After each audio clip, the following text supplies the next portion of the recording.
wanted to do this earlier. So what is this about the Smurfs again? Oh my goodness. You know, I have three incredible children, but this one is very sensitive that we're going to talk about, Sam. You know, most children grow up and have a stuffed animal or a blanket. But at 2 years old, Sam could talk like an adult. And his favorite thing was a book about the Smurfs. The Smurfs.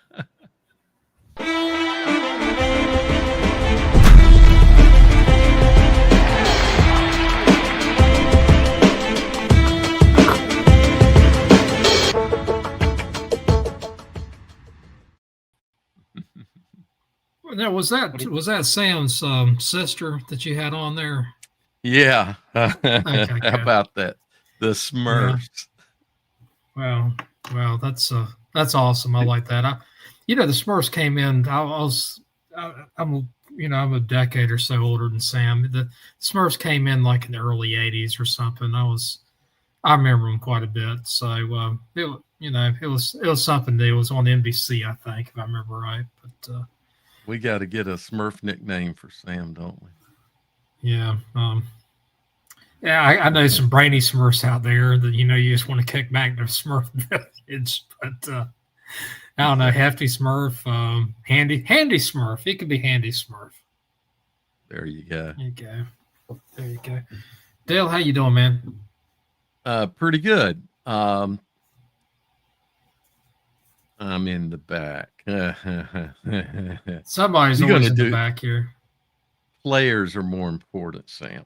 Yeah, exactly. We're gonna tell you what. We got a friend from was it Providence? That I think we should bring in here. Keelan, what's up, man? You doing all right? Yes, sir. What's going on? How you doing? No, pretty good. I tell you what, you've had a pretty good season. I was looking, Providence beating Palisades and Ardrikell, and it seemed like you had your way with Ardrikell. Well, I couldn't say that myself. What's your biggest rivalry, you think? Definitely Ardrikell. Last year was my first year at Providence, sophomore season. I really didn't understand the rivalry too much. After the game, we played the Memorial Stadium, first game of the season. After that, I felt it deeply. It was definitely a gut feeling I couldn't let go. So we definitely had to bounce back this year. It was very personal. And to see them again in the playoffs makes it even more personal. It'll be a deep feeling game that I hope we overcome. What other teams like Charlotte, just out of curiosity, out of Charlotte, what other teams in Charlotte get your blood boiling a little bit more than the normal? That you just want to play hard? I feel like any team, there's really no team specifically other than Ardrikell that I would want to go out and play my very best against. I gotcha. Yeah, Jim. Ardrikell was formed with a primary split from Providence, and gotcha. Then there's also some of South Mex, district that became Ardrikell.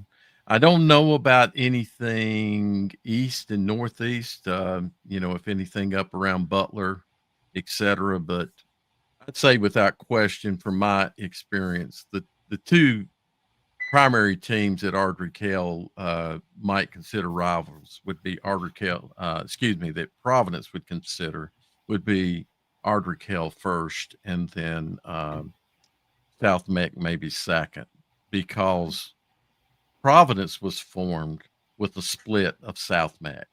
South Meck is split and created a number of almost every team in the south part of Charlotte and southwest part of Charlotte was formed out of South Meck. Well, I just kind of give you a little bit of perspective, Keelan.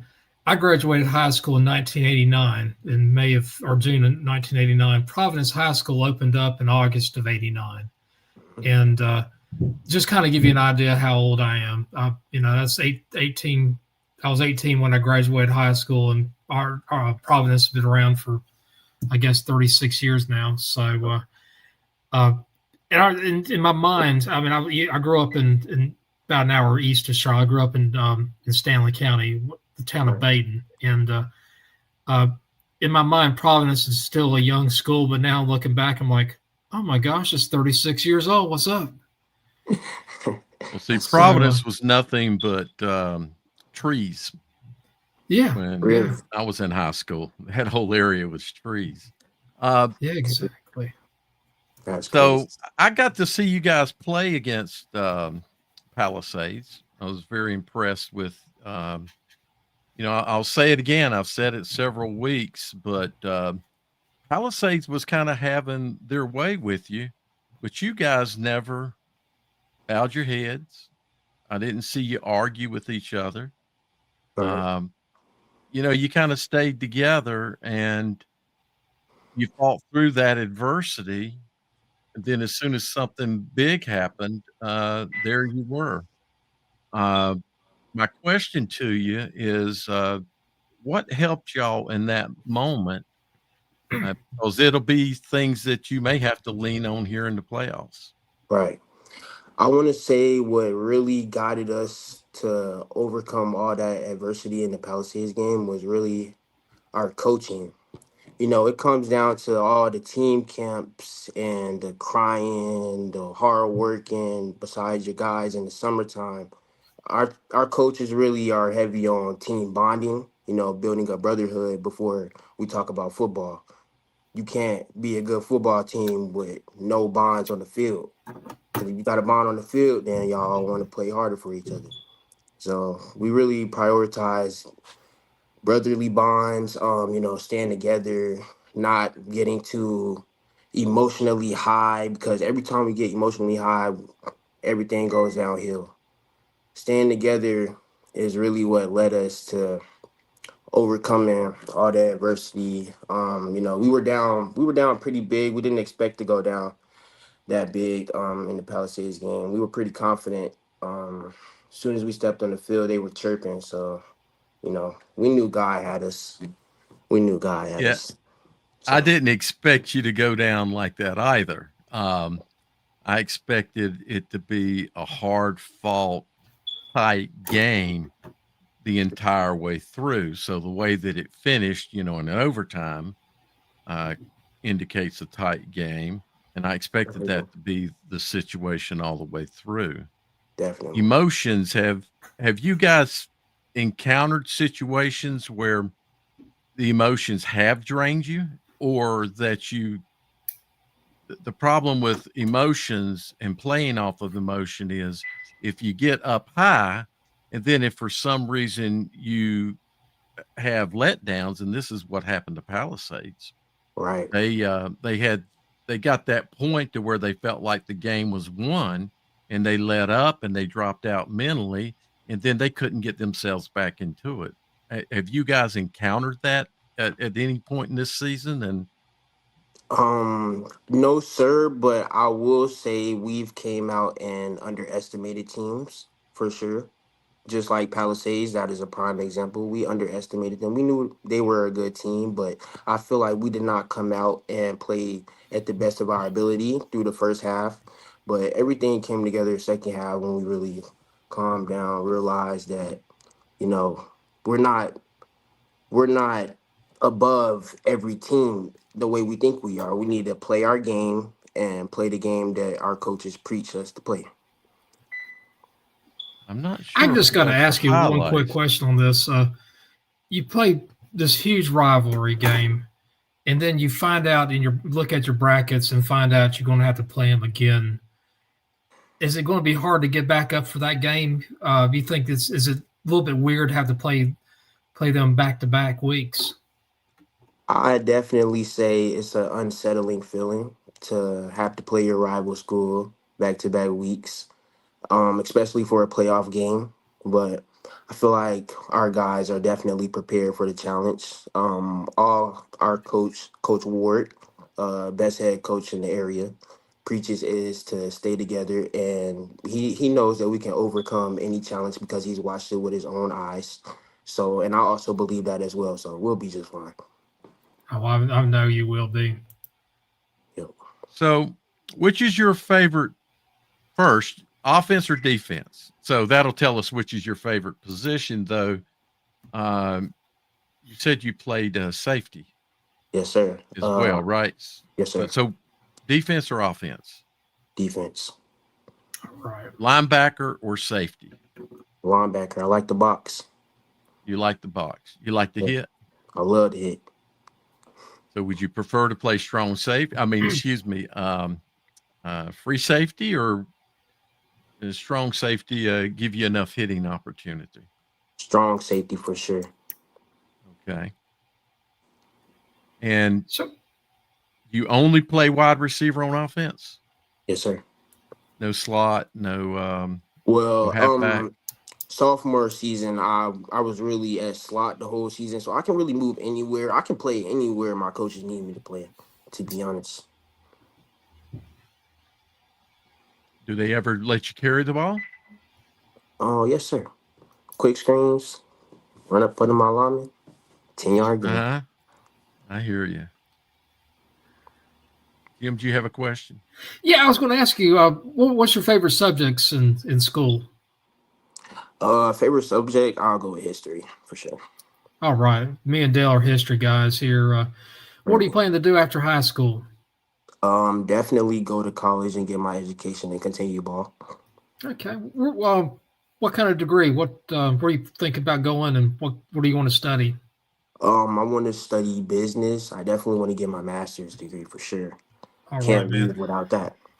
All right. Always remember this name, Jim West. I'm a CPA, and if you go into business school, if you're interested in accounting, look me up once you get that master's in 5 year. Were you a junior or senior? I'm a junior. Junior, okay. In 6-7 years, when you get that master's degree, look me up. I'll still be around. So I'm looking for good talent. I'll tell you what, I like you already. So Yes, sir. look No me doubt. up, and if you're willing to move up to the Raleigh area, that'd be better. But we do have an office in near the Panther Stadium in Charlotte. So, Sir, no doubt. all right, man. I think that's it. We got we appreciate it. Keelan, I appreciate it, man. This was a great interview. Yes, sir. Of course. Thank I y'all wish for you the having best me. during the playoffs. Sir, thank you. Yeah, I haven't appreciate decided it. where I'm going to, but Providence Ardrey Kell is a potential. That might That be a game to game, go to. Game of the week, I recommend. There you go, man.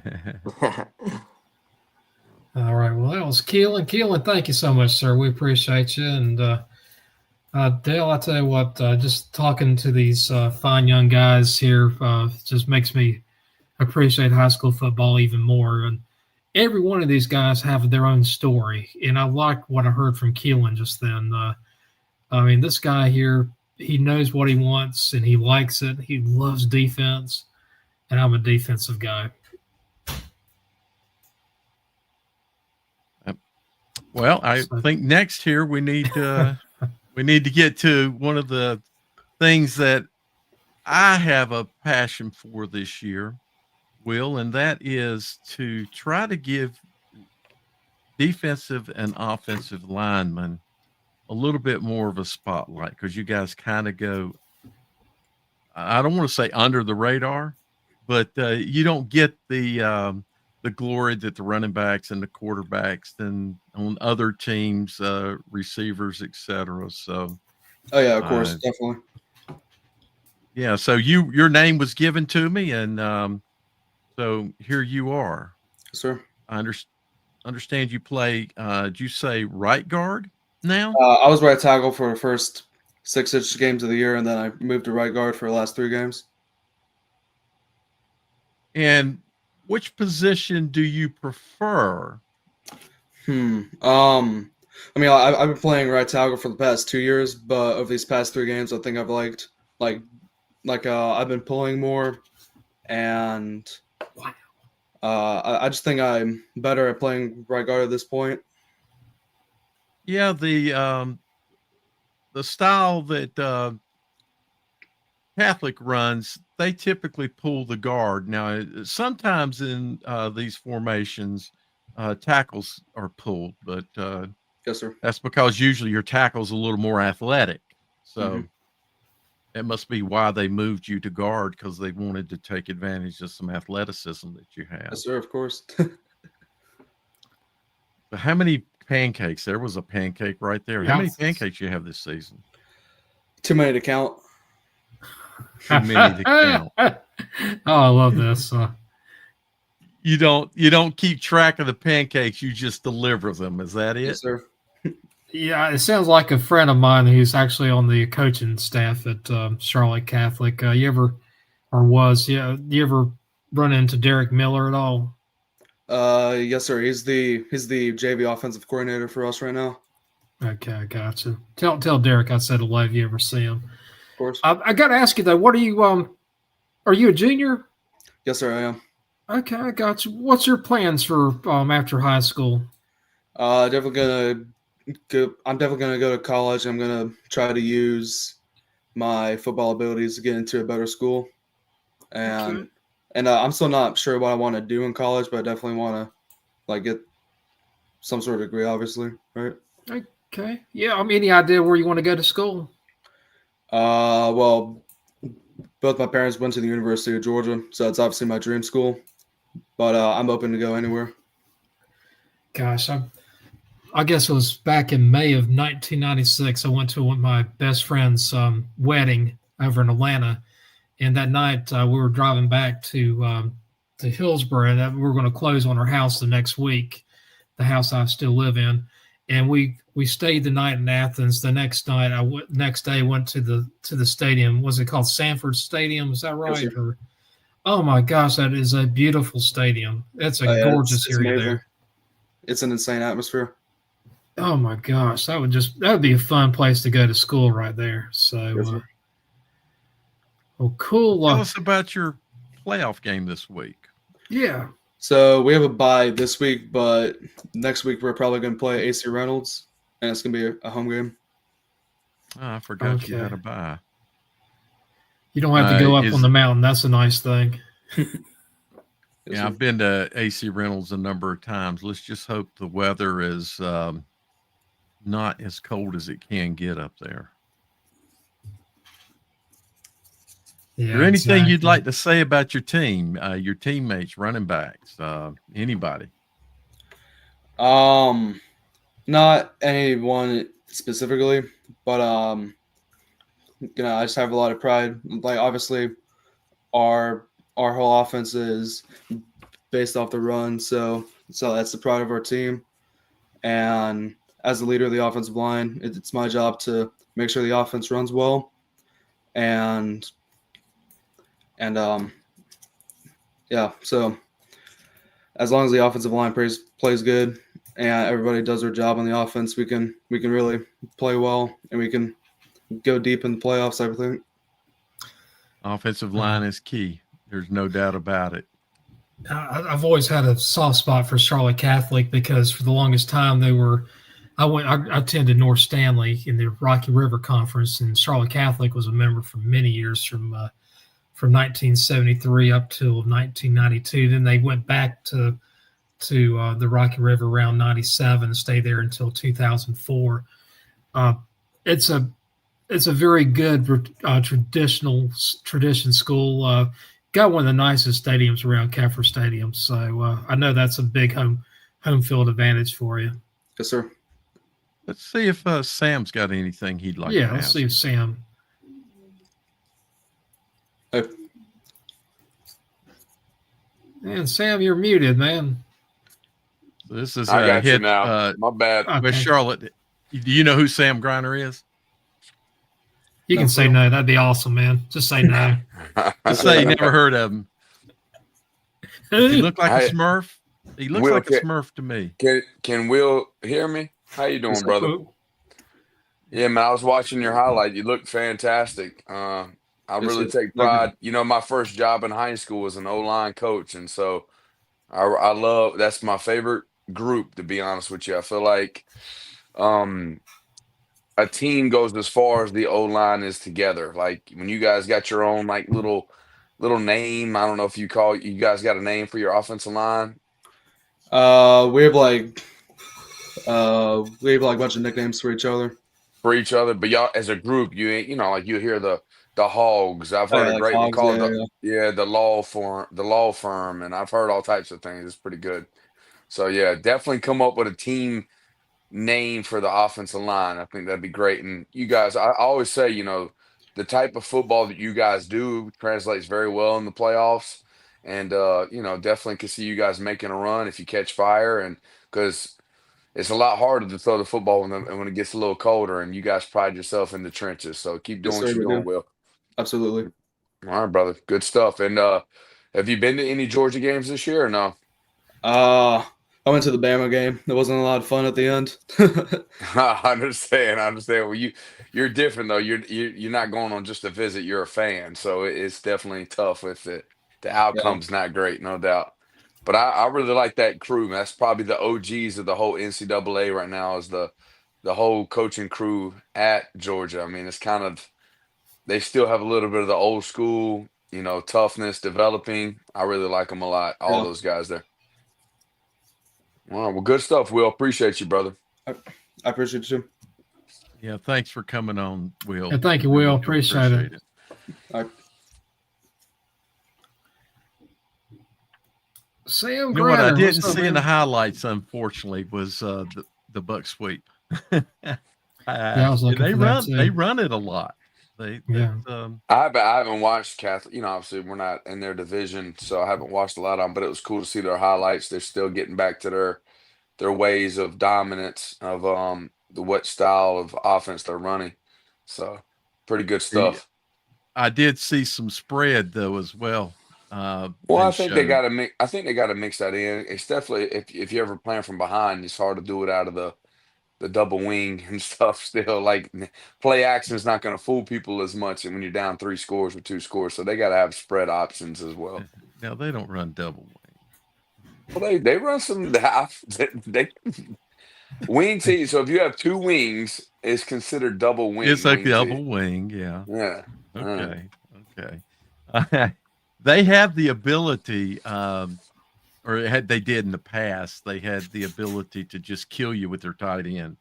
Mm-hmm. One of the things I never understood in defending Catholic is people let the tight end release too much, and Well, it's not necessarily that too. Like eye control when you're going against a team, everything's so condensed that wing T. Most people get this so confused.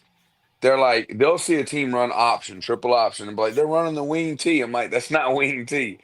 That's called option football, and totally different than like what Army and Navy and stuff does. Wing T, I haven't seen that. There's a lot of schools in college that take the principles of wing T and try to do it, but they don't run traditional wing T under center like you see like a Catholic.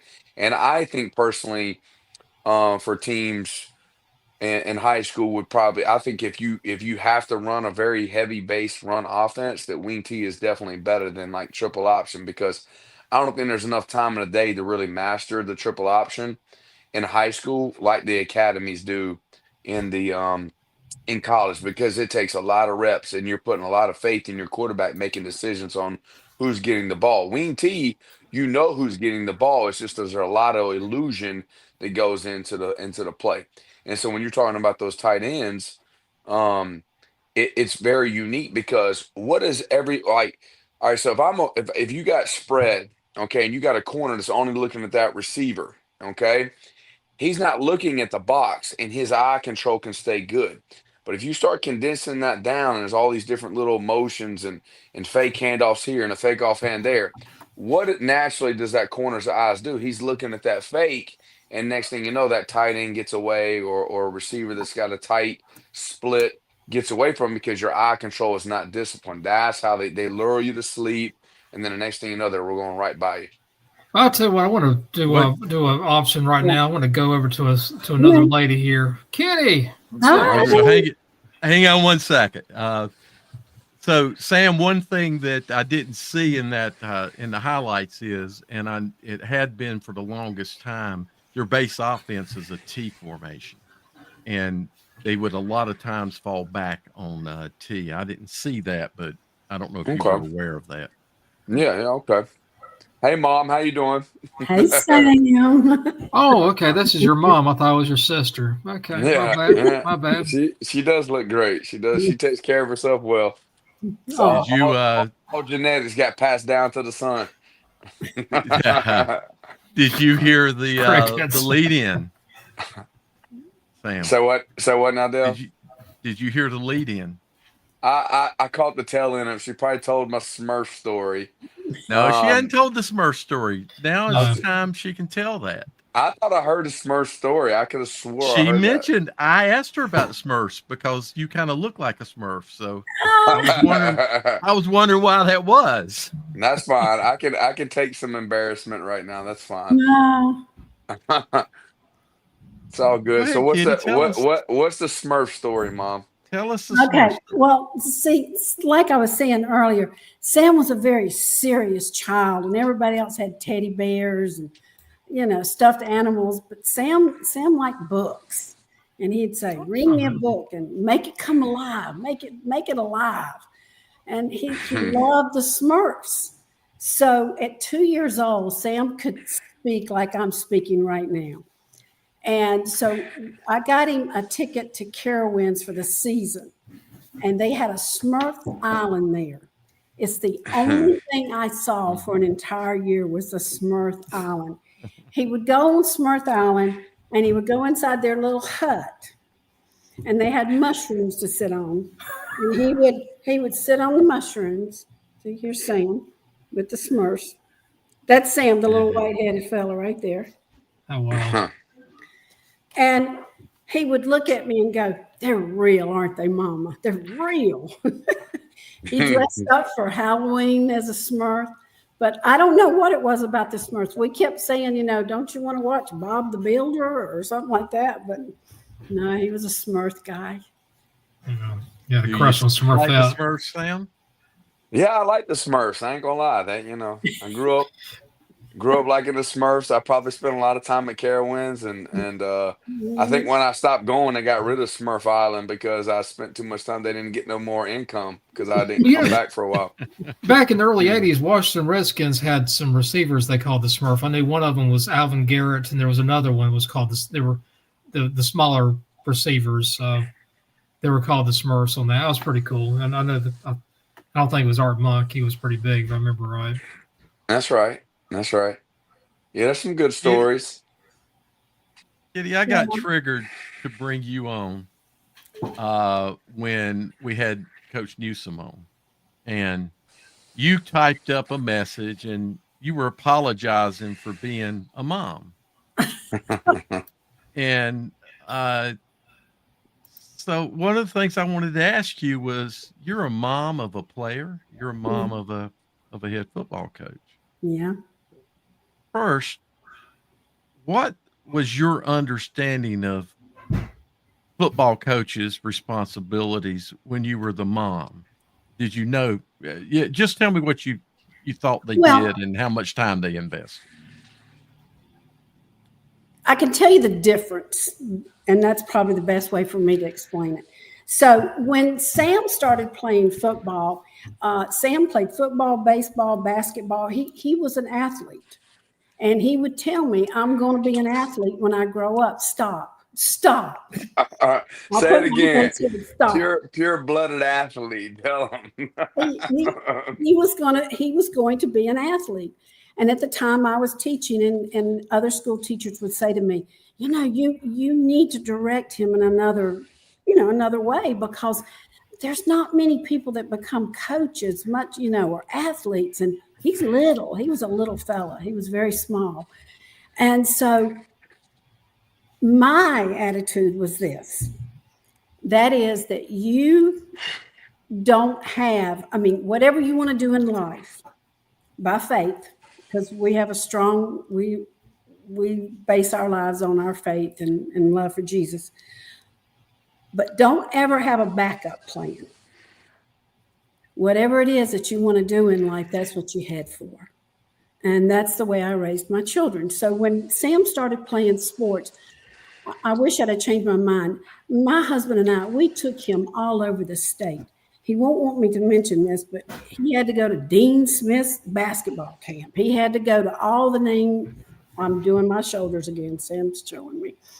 But anyways, so the biggest thing was that when I was a mom, we had been going to school with these children since kindergarten and first grade. So everybody knew each other.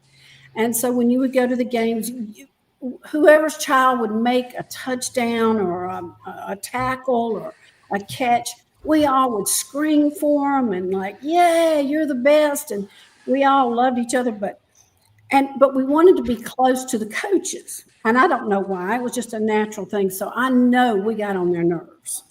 We would cook for them, we would bake for them, we would do whatever.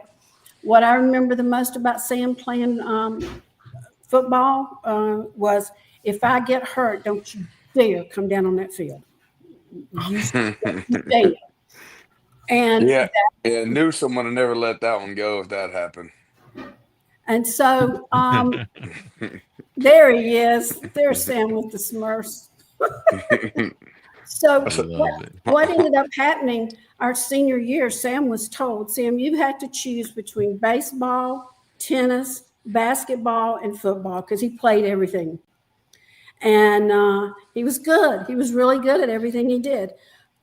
Maybe not so much at basketball, but everything else he was really, really good at. So anyways, colleges started to call him, and he went to Western Carolina, and then he decided that it shouldn't be Western Carolina. He wanted to be a big fish in a smaller place, and that's how he ended up at Catawba, and he was a star, my star. But anyways, being a mom is emotional. It's your child. They do nothing wrong. And I wanted the best for him in everything. Now let me talk about, can I talk about being the mom of a coach?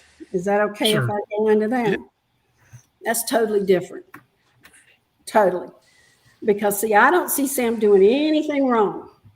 And I got to sit up in them stands, and everybody's a coach. Everybody's a coach up there in those stands. And it can hurt your feelings. It took me, I think, at least a year and a half not to get upset, because people can say really ugly things. But on the positive side, there's a different relationship with the players. I've walked boys for senior nights, like if their mom and dads were both working. When Sam was coaching at Harding and he was the head coach, there was no one to feed him on Thursday night. Remember that, Sam? Mm-hmm.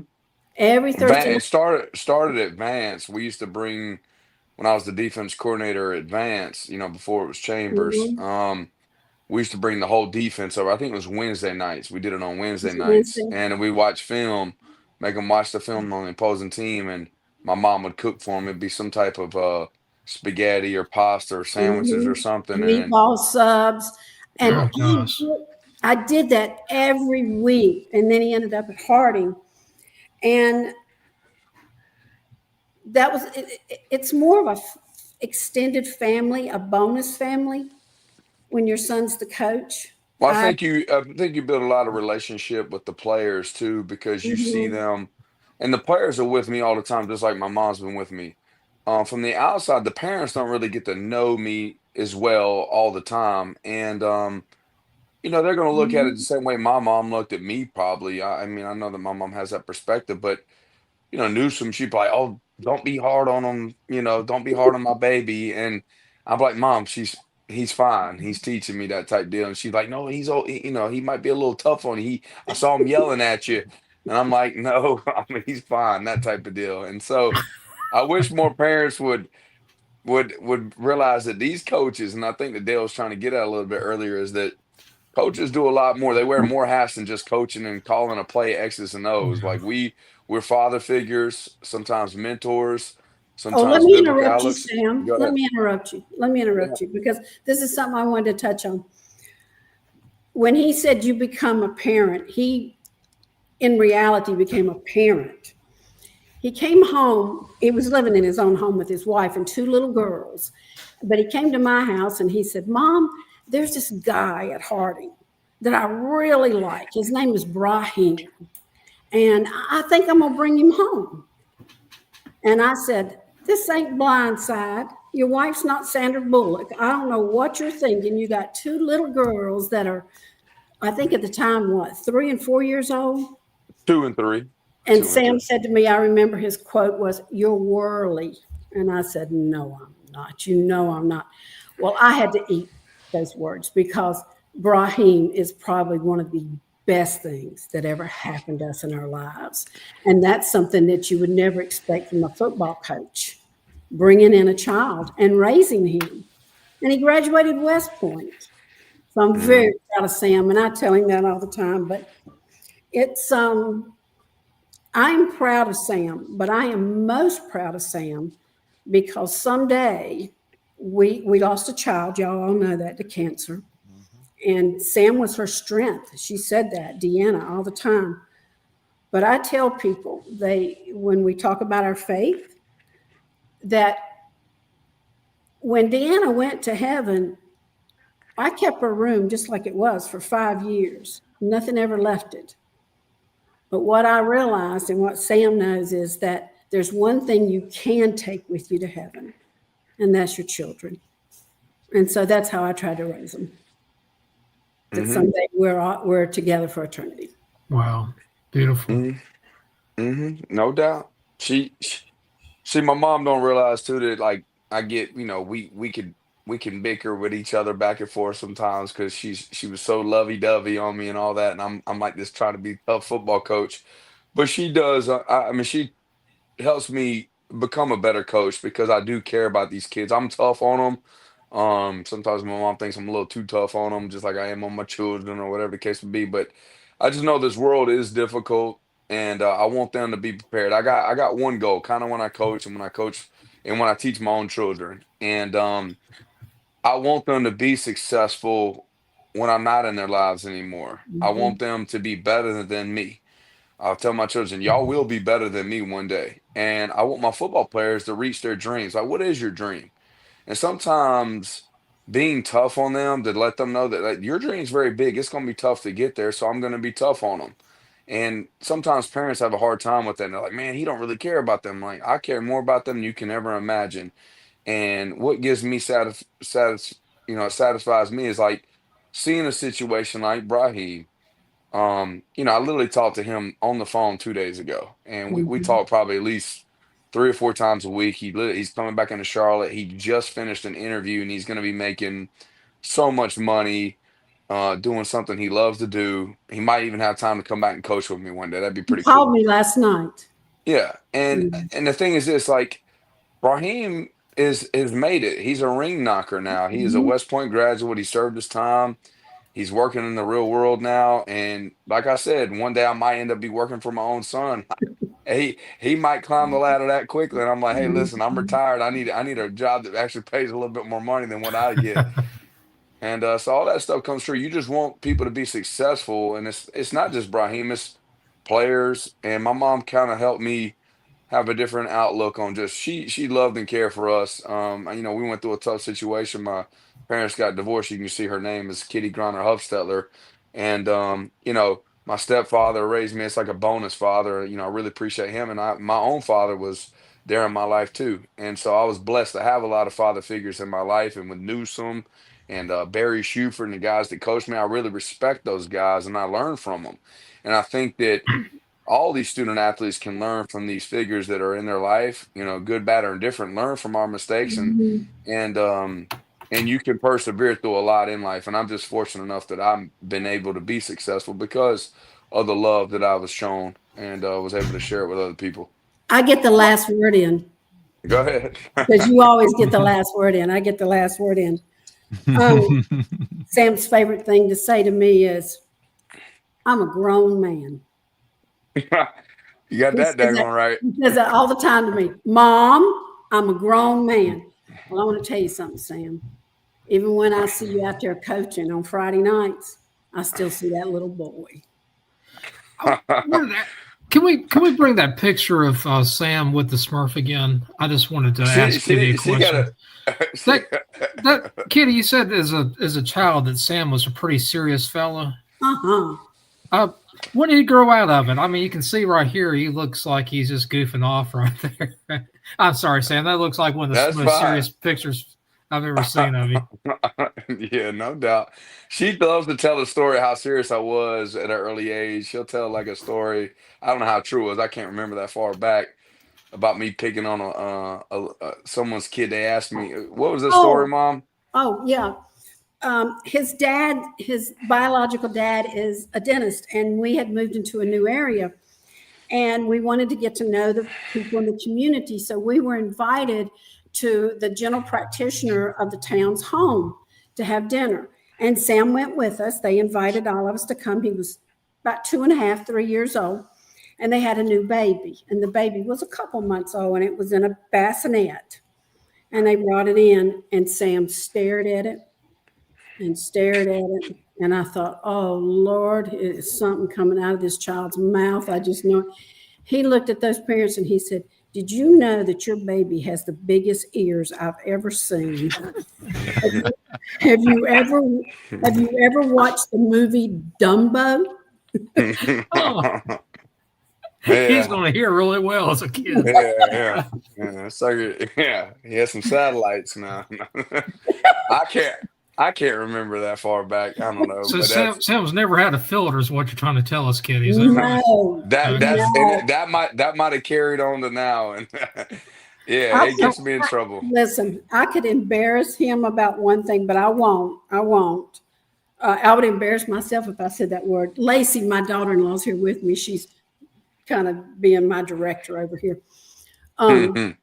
I don't know what I can say. Can I say something on the air? You can say anything. Yeah, you can say anything. Lord. We'll meet Sam. Lord, this is the best story ever. Okay. Oh, I'm already read. Look, Sam came walking in the den one day. Are you recording that? I'm joking. Everything's being recorded right now. There's Shuford. That's Shuford, yeah. Yeah, there's Shuford. She's my friend. I like Barry. Yeah. So Sam came in the room one day and he said, "What's this, Mama?" It was a tampon. I don't remember He this asked me either. if I could say it, and y'all.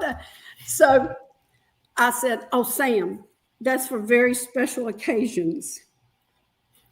And I'm telling you, this child, he was a bookworm, and he said, special occasion. I said, yeah, we only for a special event. Well, about a month later, we had a group of people over for dinner, and Sam had placed one on everybody's plate.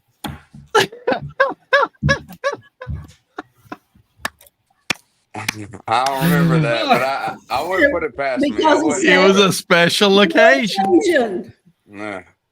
I knew what occasion meant. I'm just glad he didn't do some research and talk I'm about sorry. menstruation.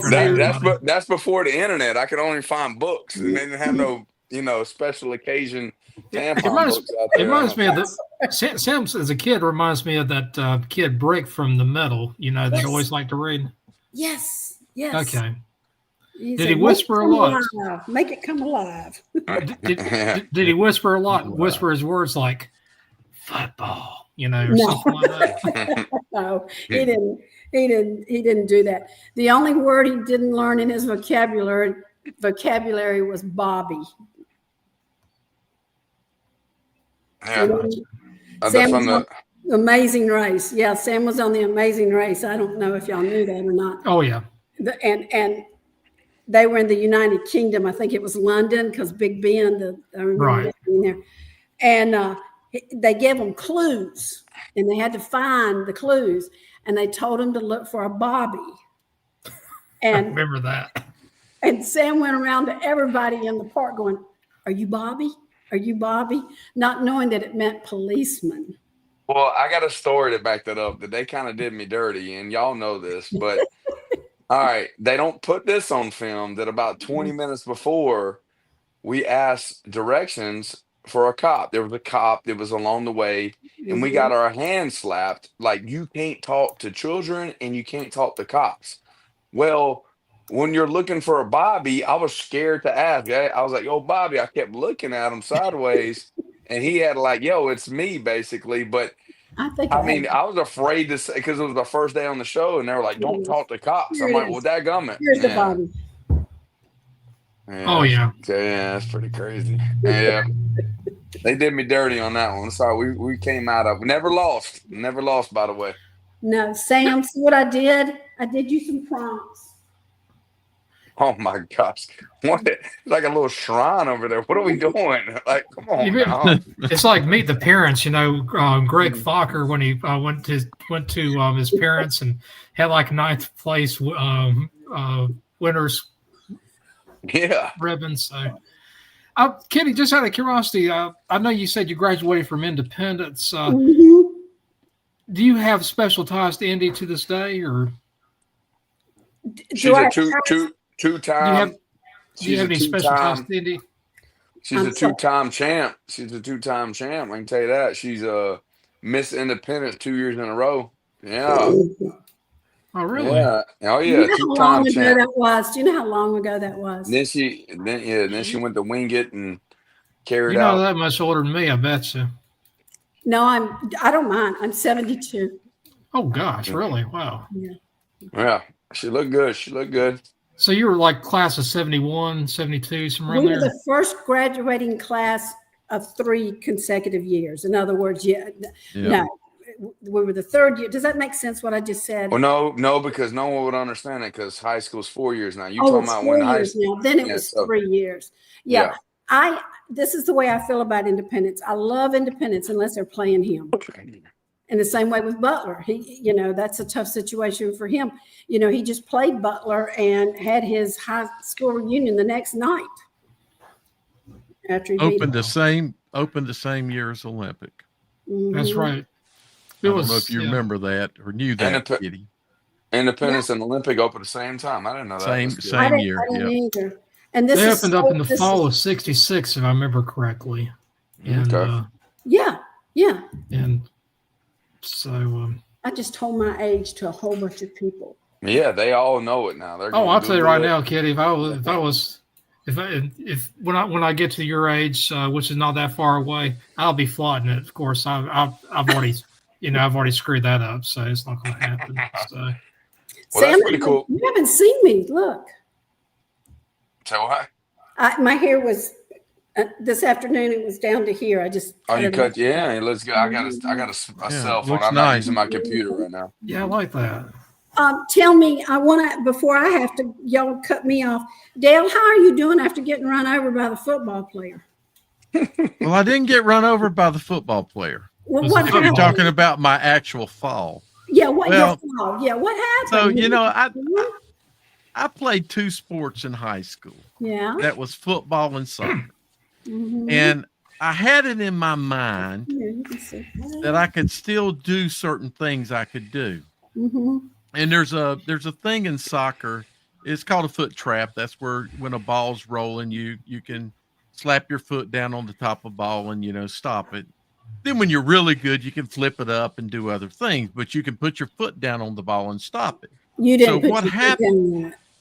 Yeah. So what happened was there was a punt, and the ball landed about 10 yards upfield for me, but inside the hash. So it was pretty close to the sideline, and it just kind of bounced and bounced and bounced right towards me. So I had my phone in my hand because I'm recording, and I said, okay, well, I'm going to stop this ball. I'm not going to let it go all the way back behind me. So I went to throw my foot down on the ball. Now, I have a little bit of an issue that I have spinal surgery. Yes, I knew that. And now that's because I have deteriorating disc, and it's a long-term thing, and it's caused me to have an imbalance of strength. And it turns out my left leg is not as strong as my right leg. So when I tried to put my foot down with my right to stop the ball, I couldn't balance myself. So I put my foot down harder on the ball. And the next thing I know, I got 2 coaches coming over to help me up. And it seemed like just so many players, just like everybody kind of like ran to me. So I didn't get ran over. I've been hit in the back by a player this year when the player tried to swing at another player on the opposing team and instead hit me. I've had players bounce into me because I like to get the angles that I know plays are coming at. So I know those angles on the sideline that typically a play will come right at you.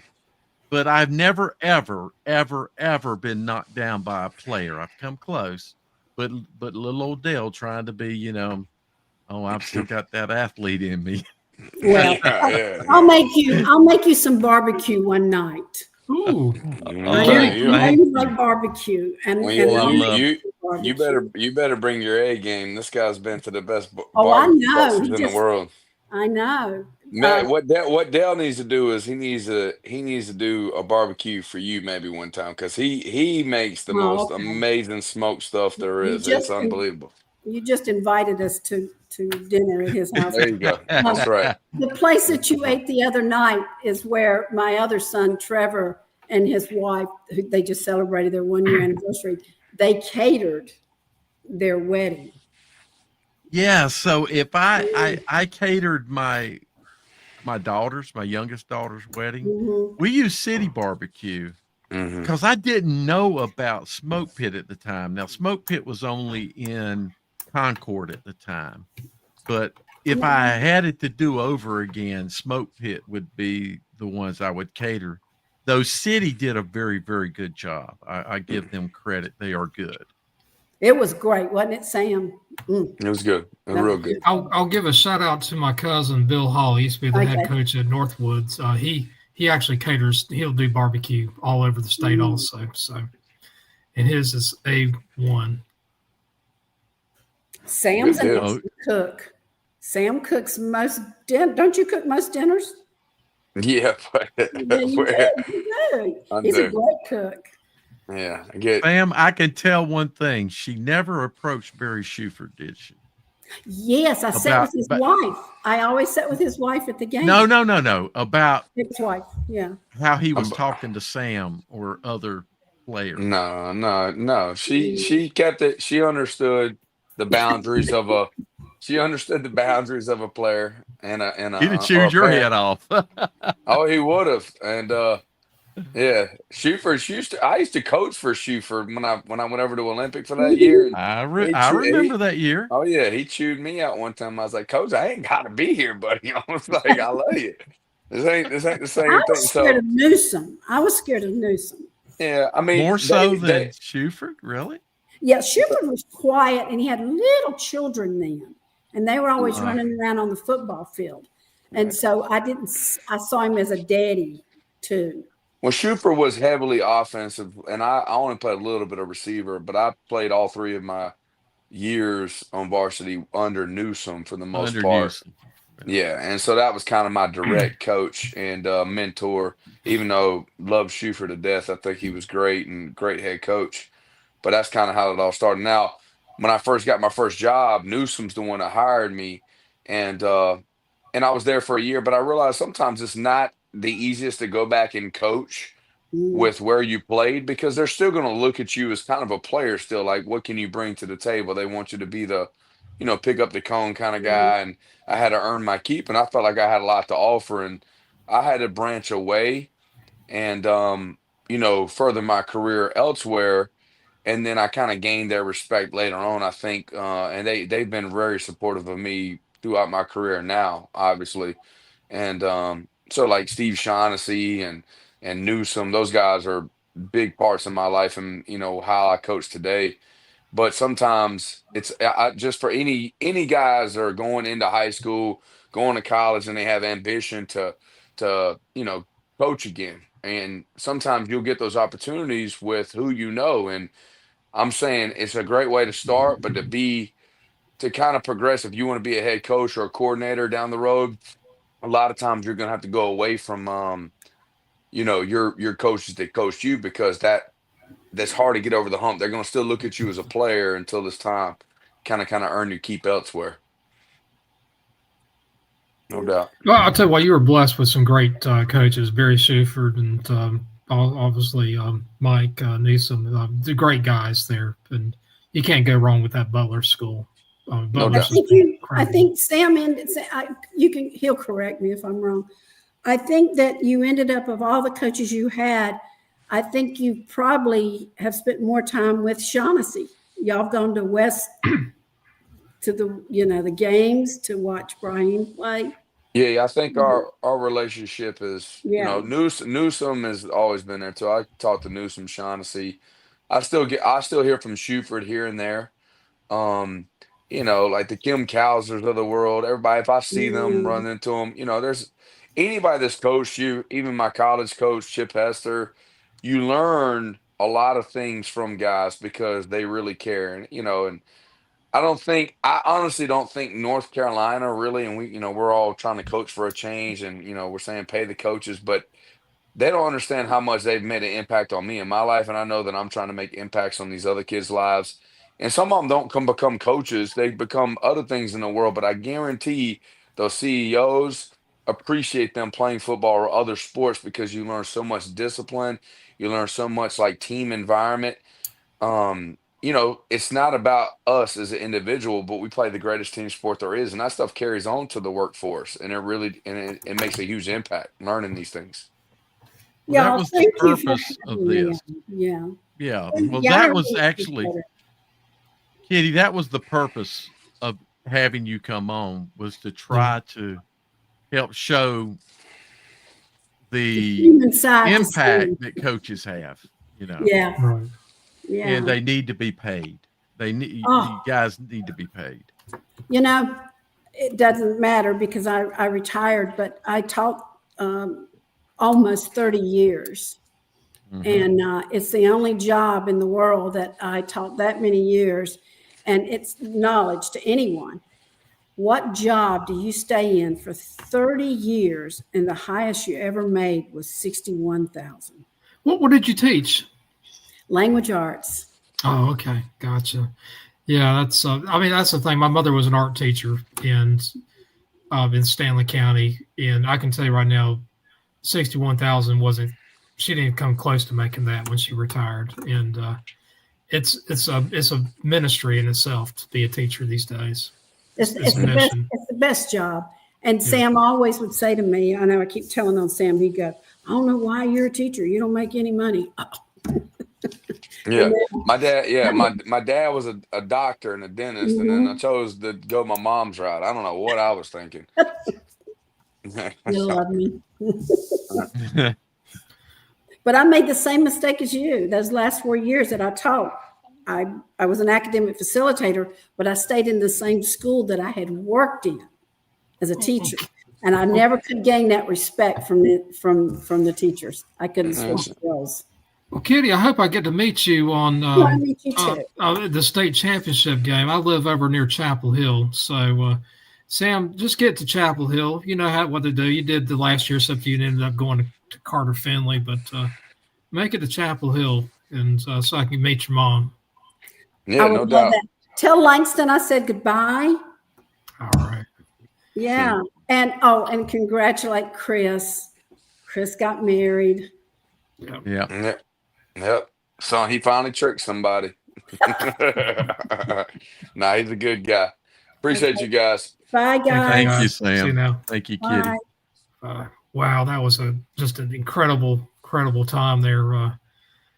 It's so good to meet Kitty. She was just everything advertised and then more. I mean, just the human elements that goes into coaching is phenomenal when you hear it from the mom's perspective. Yeah, I was kind of hoping she might insight into interfacing with Newsom as a parent, so that people can get a better I think people need a better understanding of what coaches do, what our coaches are doing. Right, I agree with you on that. It is. They're being, but not the coaching is just one small element of what our coaches do. I mean, they're father figures. They're people that do the laundry, take care of the of the facilities, have to listen to angry parents. They have to deal with administration, and then Well, on top of it, they're not getting paid anything. Well, here in CMS, a number of coaches have and do house kids. Yeah. They take in kids that are in situations. Sam's situation of doing that with Raheem was pretty well documented and known. A lot of coaches do it, and it's not known. But trust me, that's not it's not I don't want to say it's so common that every coach on every team in CMS does it, nor do I believe that it's probably isolated to CMS. But there does seem to be a larger number of coaches here in CMS that I'm aware of that have done this in the past. And that's just another element of how the coaches are uh, focused on what the players do. Right. Exactly right. Well, I tell you what, Bill, maybe we can look at some standings. I just kind of want to look at the what we have going on here, playoffs and everything. That Greater Charlotte 7A 8A. I know we all talk about the Power Six, but that Greater Charlotte 7A 8A, they got 3 really good teams in there. And see the 8A, they got Palisades at South Meck, and the 7A Hopewell at Butler, and West Mecklenburg at Page, and Huff and Myers Park got a bye on that. Yeah, there's That really Palisades only in one. I guess the Palisades and South Meck game should be a close game. I think so. I think that's going to be a really good game. I think that's going to be a really fun one. That Hopewell Butler, I'm going to give Butler the edge in that game. Hopewell's played some good, had some good games this year.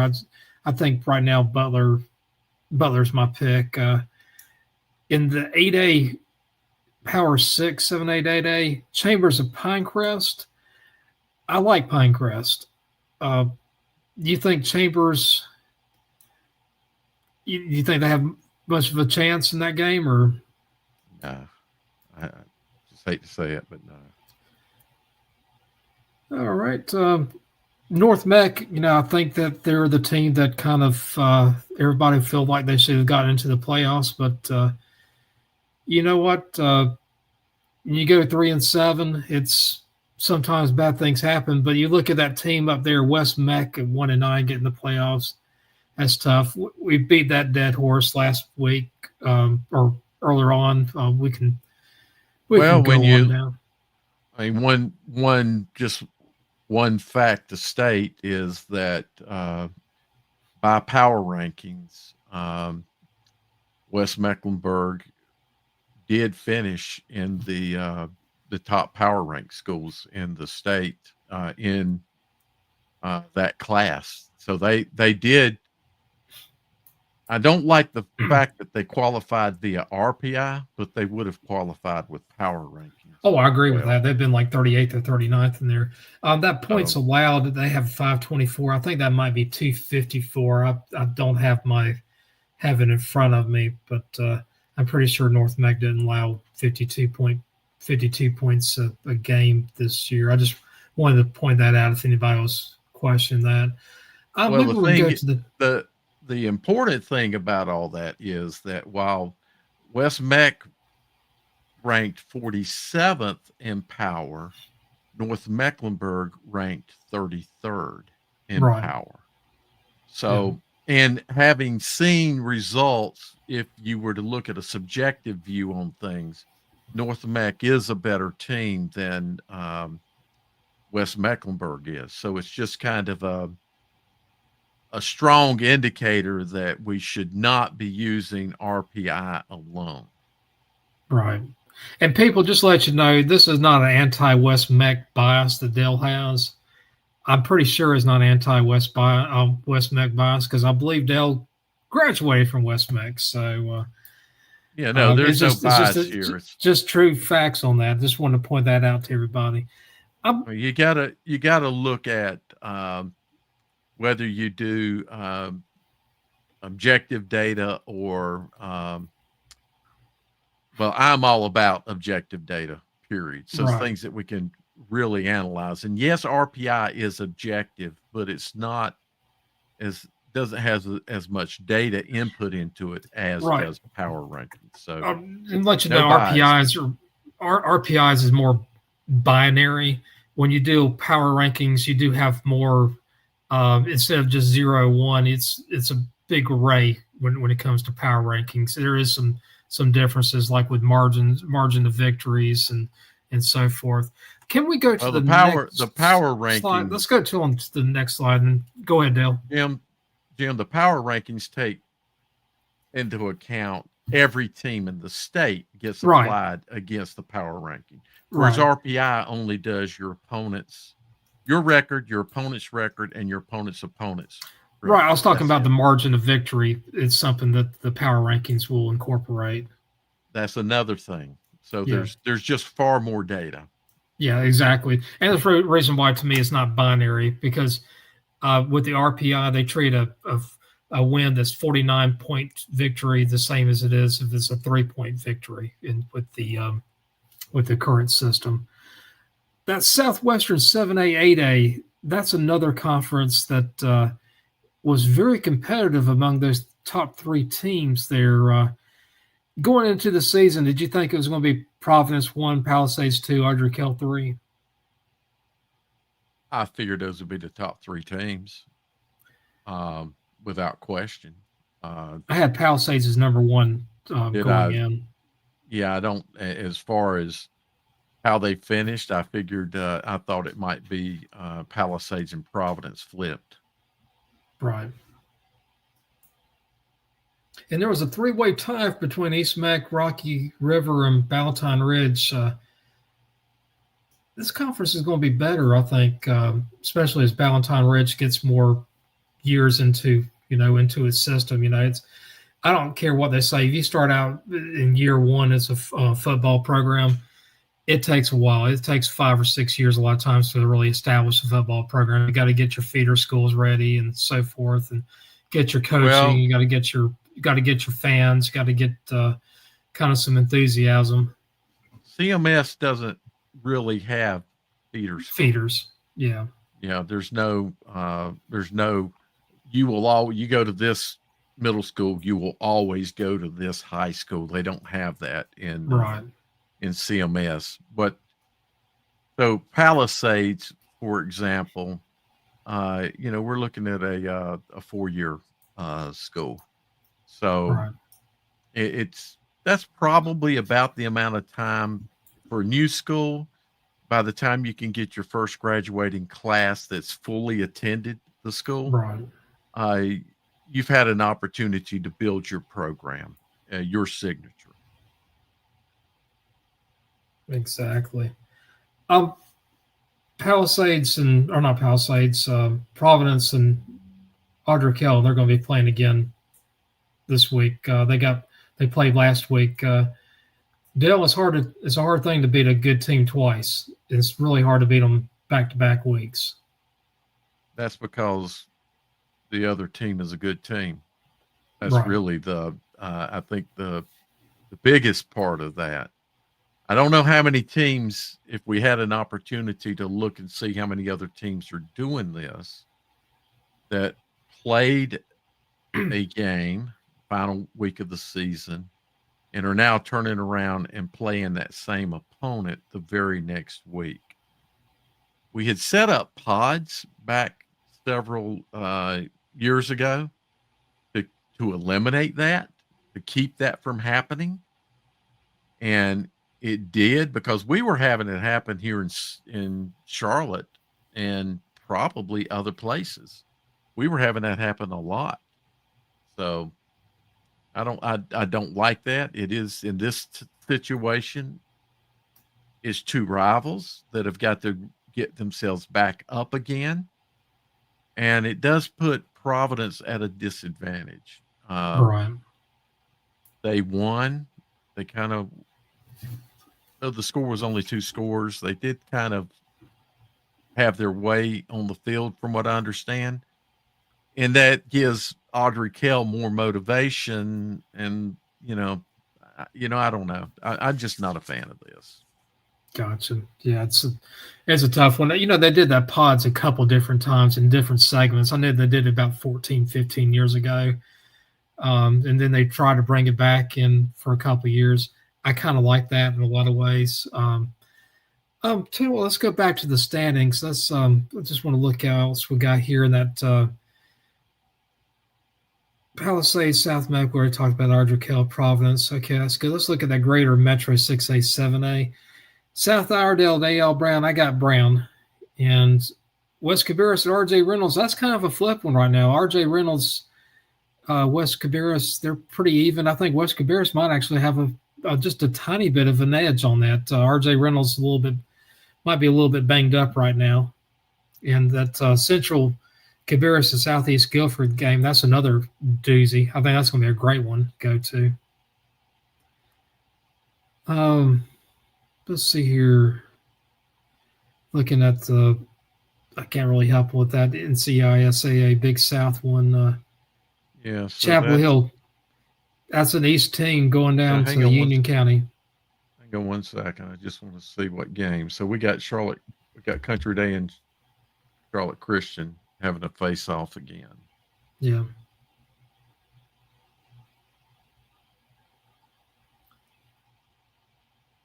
Oh, at the very top, I see Ragsdale at Olympic. Olympic should handle Ragsdale. Cuthbertson at Porter Ridge. I know that they played not that long ago. I think last week Cuthbertson and Marvin Ridge played, but I think Porter Ridge should do all right against Cuthbertson. I think they'd be favored. Yeah, I don't know what happened. We were going to have Olympic head coach on tonight. Okay, maybe we can get him on another time. Let's go on down to. I know we're probably about 15, 20 minutes left in the show.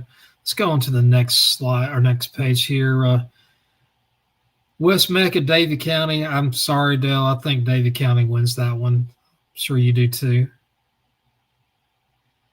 And don't really have anything to say about it.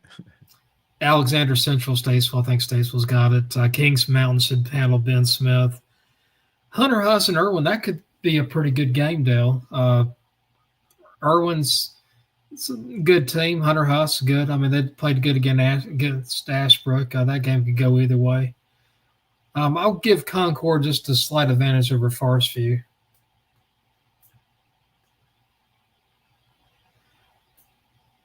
All right. Maybe we can go to the next page here. And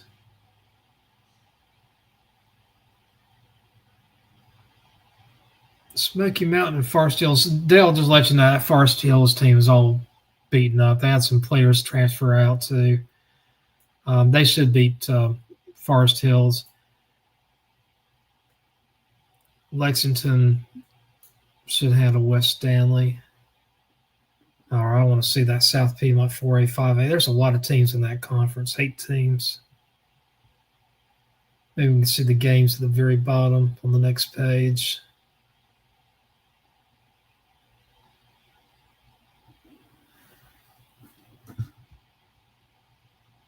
All right, there we go.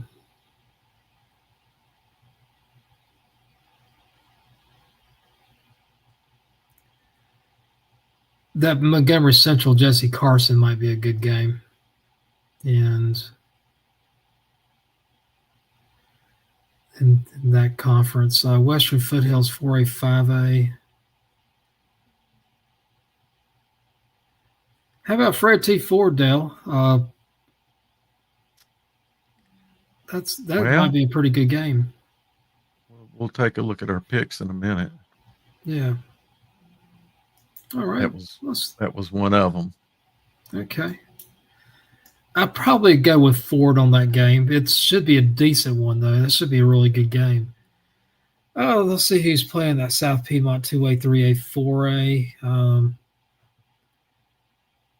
North Wilkes at West Lincoln. That's going to be a good game. That game could actually go either way. I'm going to take West Lincoln, but that should be a pretty competitive one. Yeah, that's another game that was in the picks.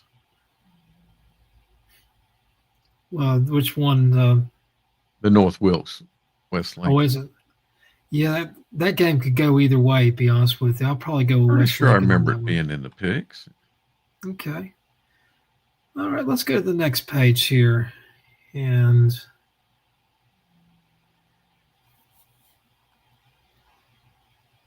Lane Tree Charter at Mitchell County.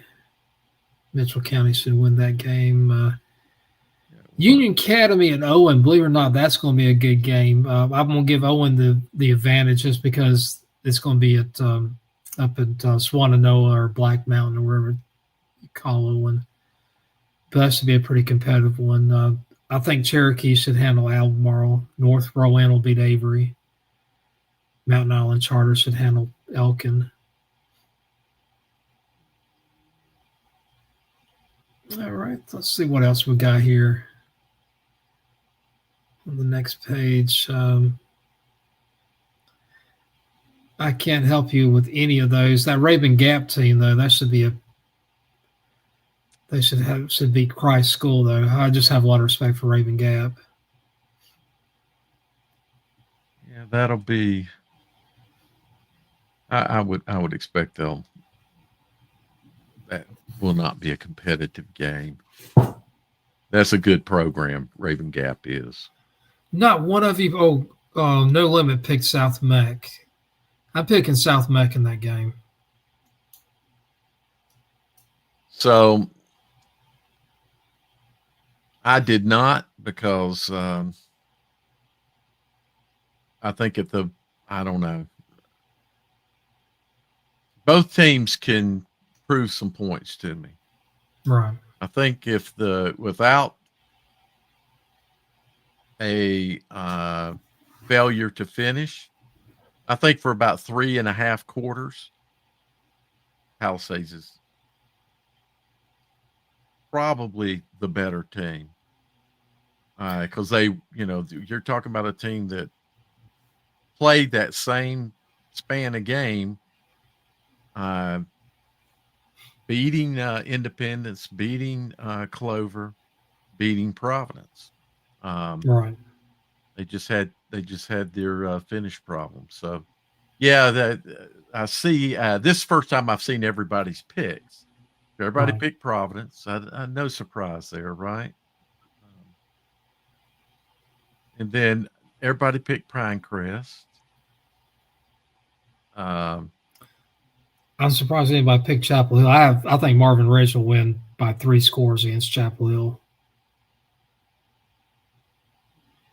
Yeah, Nate picked Chapel Hill. I don't know what to say about that. I think power rankings. I'm trying to remember. Yeah, I was looking at some of this stuff a little bit ago as to where the two aren't too far off, if I remember correctly, on power ranking.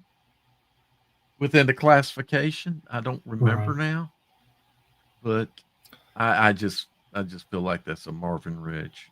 Marvin Ridge has had better competition, and also, what's the word for it? I think there's not enough games between like the Union County area and the Research Triangle area to really get you proper power rankings, across the state. That's some problems with the power rankings with the state. Sometimes you have such limited data points, it's hard to connect certain areas with other areas. So that there's a tie between Nate, Langston, and myself, and Chris is one behind.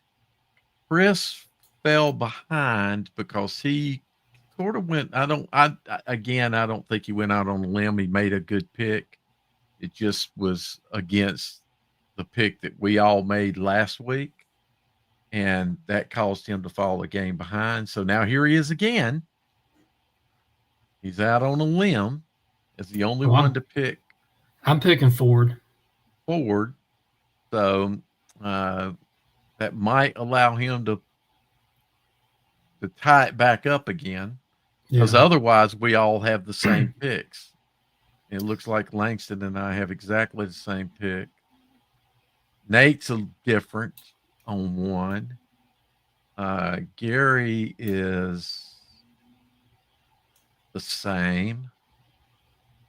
And No Limit is, well, he picked South Mech. So he could pick something up there. Well, that's kind of interesting. This time I took two of them. I took the South Mech over Palisades, and I took Ford over Lincoln Charter. Those games, either one of those could go either way, to be honest with you. What I like about this week's picks is it went a little further out, and we pulled in a West Lincoln, and we pulled in a Ford. Right. So I like that. And the fact that North Wilkes and West Lincoln is a total, you can say Lake Norman Charter is kind of here in this area, whereas North Wilkes and West Lincoln are counties away. So we need to get that that illustration you had of you going on a limb. Where you remember that time that was last year or 2 years ago? You had a picture of you like on a limb. Yeah, I do. It was good. It was to me one of the best drawings I've seen. You had a knack for that. You should put that on there every so often. Maybe it's the Dale on a limb moment. Dale on a limb moment.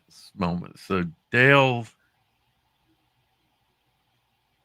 the limb I went out on this year was really that Independence Mallard Creek game.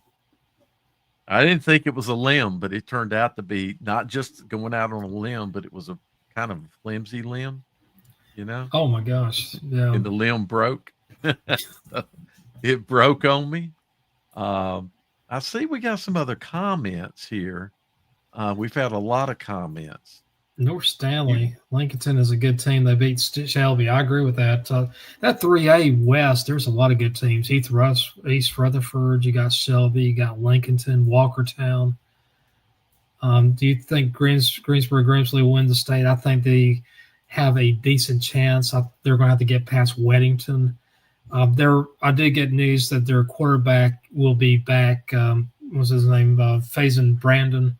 He'll be back for the playoffs for Grimsley. He is a phenomenal athlete. Dale and I have both seen him. I think we saw him when he was a sophomore. Even back then, He was one of the best football players I've ever seen in my life.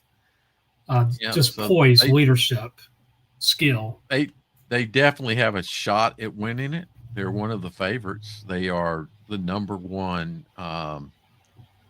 power rank program in this classification. But I think my favorite is Weddington. Yeah, mine's right now Weddington. The only reason I'm picking Weddington over Grimsley is because the quarterback has been out for a while. The freshman that was replaced Brandon, phenomenal job, great job. But whenever you come back from an injury, I don't know about you, Dale, but it seems like the player is never 100% right. They might be 85% or 90%, but there's always something they're missing. I think of course, there's several factors there. One is how close are they coming back from, how long has it been since the injury? What is their physical status when they come back? So we saw a wonderfully great Mallard Creek team who had a quarterback go down the week before, and that quarterback went up and played at UNC Chapel Hill. He went down the week before, and they played Vance the very next week, Jim. And in that situation, they practiced the entire week with their backup quarterback as being the starter, and then made a change, not at game time, but I believe on game day, and they started him, and he wasn't ready. Now, is Faison healthy? So there's two points of being ready. One is, are you physically ready? And are you mentally ready? So, right. That's the big thing. It's like in baseball, you can have a pitcher that's had elbow injury or shoulder injury, and they're on the DL for 21 days, 30 days, whatever, and they come back and they may be thinking they're throwing as hard as they can, but they're not. They're holding back a little bit. They don't even realize they're doing it because they don't want to have that pain that they felt last time. So, well, there's a couple of things about that's one of the mental being ready is your mind's not ready to control your body with that muscle memory that it has. So, you if you're a pitcher, your ball is maybe 3 miles an hour slower, 5 miles an hour slower. But there's also the point of a quarterback has to think a lot and react and do a number of other things that he's not been doing all season. He's not had any real experience in a long time since he's done that. So he's got that mental aspect of the game too to get ready. Thankfully, he'll have the games that get tougher as they move through. So there will be some opportunity to learn, or to get prepared mentally again. We'll see. Sam Griner, who do you play West Charlotte? Oh, so he was asking that question when Sam was on. He just made a couple of other comments here, Jim. Do you think Crest is a tough team? I think we all think Crest is a tough team. Crest, East Lincoln, Hickory, South Point, J.M. Robinson, Franklin, Oak Grove. I mean, that 5A West is just loaded. Huff is a very good team.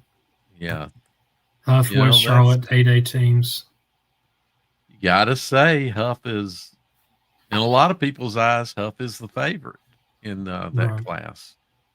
I'm going with Sam Griner on that West Charlotte.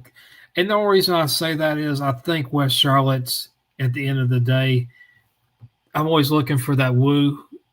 It's like, do you have woo? And they're like, what's woo? Like, if you see woo, you got woo. Mm-hmm. And West Charlotte has that woo. I know that they do. I don't know if Huff does or not, but I know West Charlotte has without question, they do. They got woo. Okay. Oh, they got everything. They got Mo and everything. They got Mojo. They got everything. This is a different Huff team than any team I've seen. Any Huff team I've seen that was, pushing towards a state championship. So that doesn't mean they're going to get over the hump. You can have Woo and Mojo and all that other stuff, but if you can't Larry, Mo, and Curly, you can have all those guys. You can't get over that hump. Well, and Grimsley's been their hurdle in the past. That hurdle's not there. Is it going to be West Charlotte? We'll see. So, Dale, what's your final thoughts for tonight? Well, here we are going into the playoffs, and my thoughts this week have been on how the way that we pair teams, the way that we seed teams is wrong. I'm a big believer in conference play. I grew up thinking that conferences were important, and we play in conferences for a reason. They're not just an organizational unit of potentially local teams, because we see teams playing in a conference, but yet geographically they have a lot of distance between them. So, that's a proof that that's not why we have a conference this year. I'm thinking some of the teams here in Charlotte having to go up from the western side of Charlotte, having to go up to Cabarrus County. I always thought that winning a conference championship meant something, again, more than just beating this little cluster of teams that you are with. that they had implications in playoffs. They had implications in your seeding. I'm not happy that the conference champions do not get seeded, A, automatically, but B, I think they should be seeded ahead of everybody else. I don't like the old method of doing 2s and 3s and, some of the other little, things that they did. Nuances. Yeah. Yeah, exactly. I see what they were trying to do then, but now I see that I want conferences to develop champions and let the champions automatically get into playoffs, seed them, and let the rest of the teams go in by. I don't like RPI. I like power rankings over RPI. So we just see a number of issues, and that's what I've been thinking about this week and would like to see the NCHSAA address in the off season. Right. I think all that's great, Dale. I agree with you on that. And another thing I always think about with you, Dale, is the East-West. We would like to have some type of longitudinal line that's consistent.